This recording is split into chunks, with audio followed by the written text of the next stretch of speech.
crystal. It's springtime, the air smells fresh, the flowers are starting to bloom, and there's poetry in the air. April is a great month for writing poetry.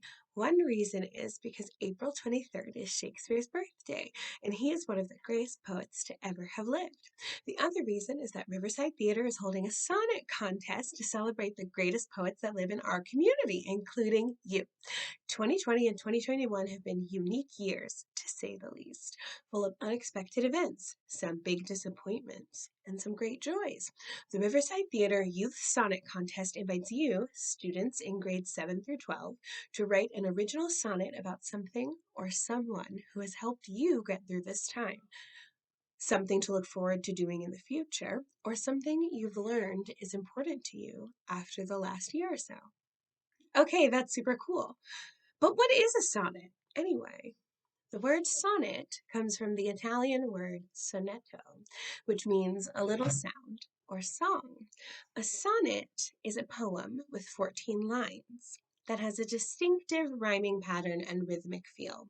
A poet who writes a sonnet has some choices. For instance, how could they divide up the 14 lines into rhyming schemes? One way might be like this: to make groups of 4 lines with words that rhyme every other line with a couple extra rhyming lines at the end.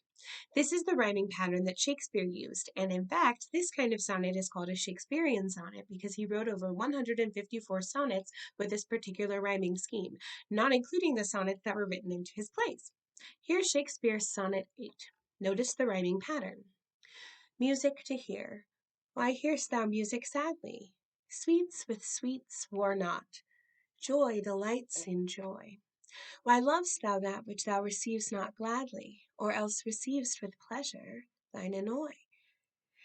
If thy true concord of well-tuned sounds by unions married do offend thine ear, they do but sweetly chide thee who confounds in singleness the parts that thou shouldst spare.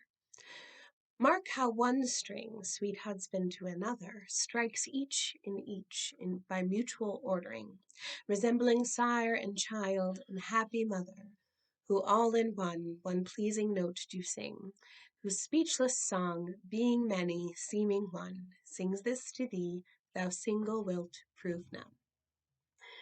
Shakespeare also used a certain rhythmic pattern called iambic pentameter that gave his sonnets a specific kind of feel. Iambic pentameter kind of feels like a heartbeat, like this. Da-dum, da-dum, da-dum, da-dum, da-dum. Who all in one pleasing note do sing. Although a person wouldn't read it quite like that, the underlying rhythm of the words gives the sonnet a flowing feeling. But the Shakespearean sonnet is not the only way to divide up the 14 lines. Another rhyming pattern could look like this.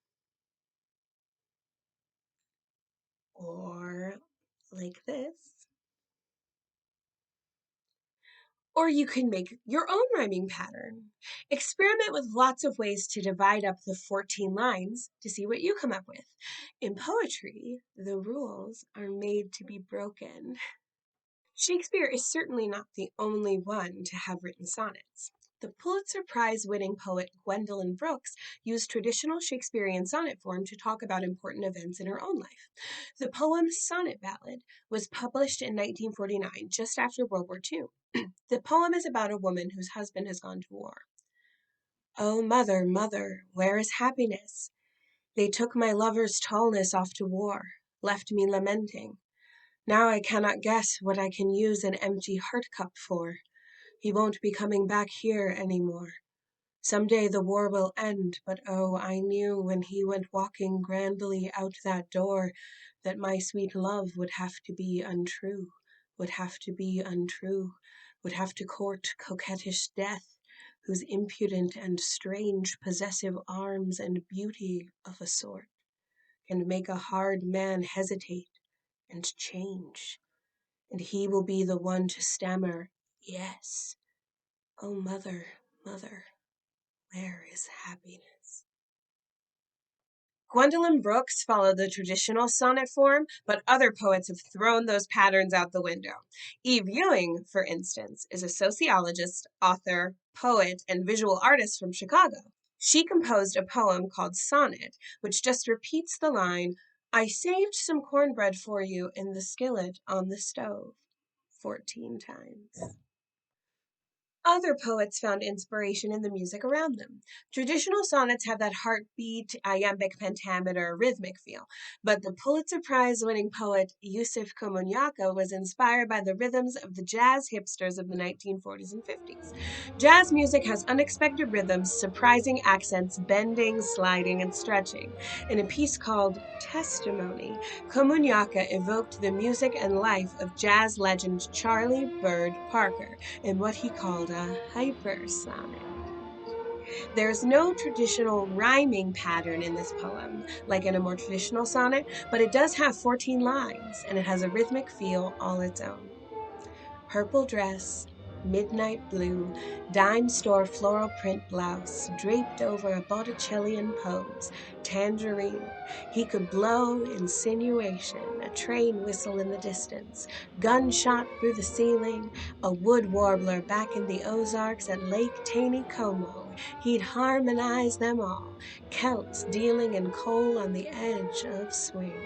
Blue dress, carmine, yellow sapsucker, bodacious zoot suit with the reed pleats, and shim sham shimmy. So you can see that a sonnet can take on a lot of shapes and forms. Now it's your turn. The Riverside Theater Youth Sonnet Contest would love to hear your original sonnets about something or someone who has helped you get through 2020 and 2021, something you look forward to doing in the future, or something you've learned that is important to you over the last year or so. Your poems can follow traditional sonnet form or break the mold. It's up to you. You can find more information about the Sonnet contest at the link below. And don't forget to check out our experience guide to learn more about sonnets, including how Shakespeare's sonnets are connected to hip hop. I hope you are inspired to write some sonnets of your own. We'll see you soon for the next Willpower.